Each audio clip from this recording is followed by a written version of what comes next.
अस्सलाम वालेकुम dear friends, कैसे हैं आप सब। मैं अस्मा अंजुम।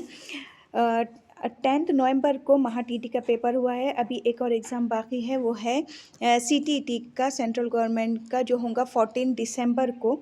तो असर इंस्टीट्यूट से सीटेट की ऑनलाइन और ऑफलाइन बैचेस रहेंगी 12 नवंबर से। 12 नवंबर से इसकी ऑनलाइन और ऑफलाइन बैचेस स्टार्ट रहेंगी, जिसमें डेली लाइव लेक्चर रहेंगे प्लस रिकॉर्डेड लेक्चर अवेलेबल हो जाएंगे। ऑल सब्जेक्ट के नोट्स रहेंगे, टेस्ट सीरीज़ रहेंगी।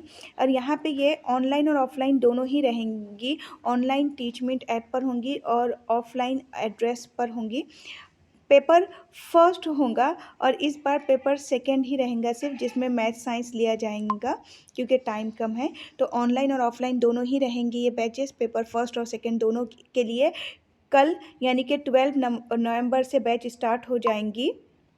टाइम इसके जो रहेंगे, टाइम इसके जो रहेंगे वो ग्रुप में मेंशन कर दिए हैं। व्हाट्सएप ग्रुप में हम आपको मेंशन कर देंगे कि इसके टाइम क्या रहेंगे लाइव लेक्चर के।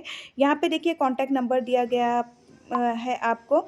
आप ग्रुप में ज्वाइन होने के लिए कॉल या मैसेज या व्हाट्सएप मैसेज कर सकते हैं। ग्रुप में सारी डिटेल इसकी आ जाएंगी। यहाँ पे आपको कॉन्टैक्ट नंबर दिया गया है। वीडियो को आप ज़्यादा से ज़्यादा शेयर कीजिए आपके फ्रेंड्स के साथ। और अगर आपको ज्वाइन करना है क्लासेस तो आप आज ही इसको ग्रुप में, व्हाट्सएप में, आप पहले तो व्हाट्सएप ग्रुप में ऐड हो जाइए और आज ही आपको ज्वाइन होना पड़ेगा, क्योंकि कल से लेक्चर के टाइम ग्रुप में डाल देंगे और वो स्टार्ट हो जाएंगे। और वीडियो को ज़्यादा से ज़्यादा शेयर कीजिए अपने फ्रेंड्स के साथ। अल्लाह हाफिज़।